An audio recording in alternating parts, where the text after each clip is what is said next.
मंत्री डॉक्टर नरोत्तम मिश्रा ने press conference की। इस दौरान नितिन गडकरी के सड़कों के शिलान्यास पर उन्होंने कहा है कि नितिन गडकरी का अपना एक अलग इतिहास रहा है। एक साथ 45 सड़कों का शिलान्यास किया जाएगा। डॉक्टर नरोत्तम मिश्रा ने नितिन गडकरी के द्वारा सड़क शिलान्यास कार्यक्रम पर कहा कि पूरा भारत जानता है कि सड़कों के मामले में नितिन गडकरी का अपना एक इतिहास है, उनको पहचाना जाता है। आज गडकरी लगभग 45 सड़कों की एक साथ शुरुआत करेंगे। आत्मनिर्भर भारत के लिए आत्मनिर्भर मध्य प्रदेश जरूरी है और आत्मनिर्भर मध्य प्रदेश बनाने के लिए मंत्रियों का एक समूह बनाया गया था और मंत्रियों के समूह की 2-2, 3-3 बैठकें हो चुकी हैं। उसी के प्रेजेंटेशन में आज हम अगले कदम की ओर आगे बढ़ेंगे। कांग्रेस की CWC बैठक पर तंज कसते हुए उन्होंने कहा कि मैंने कल कहा था कि हेडमास्टर का लड़का ही फर्स्ट आता है, लेकिन आज उसमें अलग हुआ है कि कांग्रेस की CWC बैठक में हेडमास्टर खुद ही फर्स्ट आ गए। ग्वालियर के सदस्यता अभियान में जो भी व्यक्ति भाजपा में शामिल हुआ वो पूरे मीडिया के सामने हुआ है। कांग्रेस खुद ही अपनी पोल खोलेगी। कोरोना के बढ़ते ग्राफ पर डॉक्टर नरोत्तम मिश्रा ने कहा कि वे पिछले 4 महीने से ये बात कह रहे हैं, आज भी वही बात कहेंगे कि जब तक वैक्सीन नहीं आती तब तक कोरोना के साथ ही रहने की आदत डालनी होगी। उन्हें पहचाना जाता है। सबसे पहले जो हाईवे बना था बम्बई पूना हाईवे, वो मॉडल देश के अंदर चला और देश के अंदर से उस समय से सड़कों की हालत में परिवर्तन आया।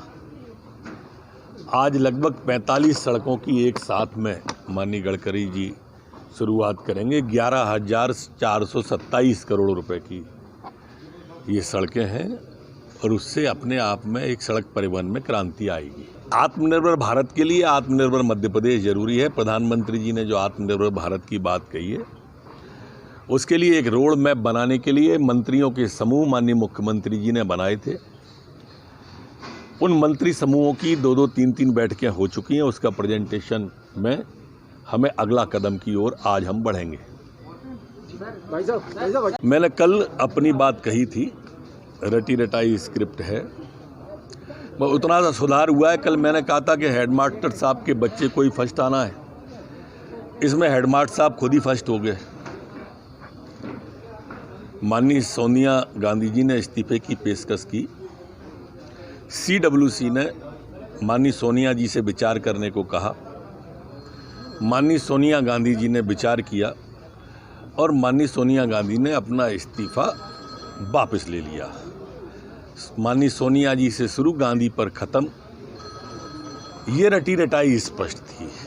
इसमें हास्यास्पद तो ये हुआ कि इतने पुराने कांग्रेसी कपिल सिब्बल जी और गुलाम नबी आज़ाद तक शंकाओं के गद्दारों की श्रेणी में आ गए।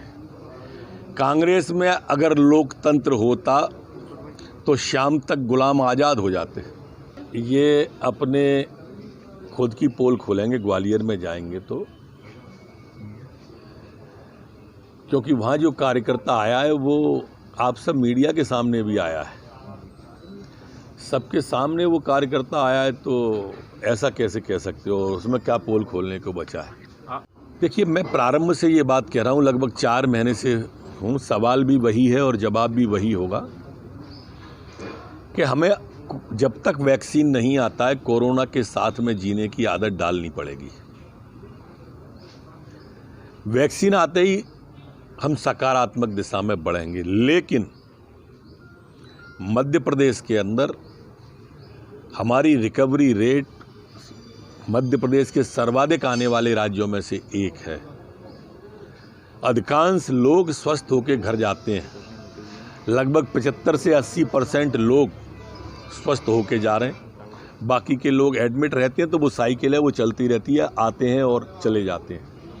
मध्य प्रदेश सरकार ने सभी गरीबों के लिए, मध्यम श्रेणी के लोगों के लिए चिकित्सा व्यवस्था निःशुल्क की हुई है। मध्य प्रदेश के अंदर चिकित्सा व्यवस्था निःशुल्क है, लेकिन जो संपन्न लोग हैं वो सशुल्क भी कराएं, हमें उसमें भी आपत्ति नहीं है।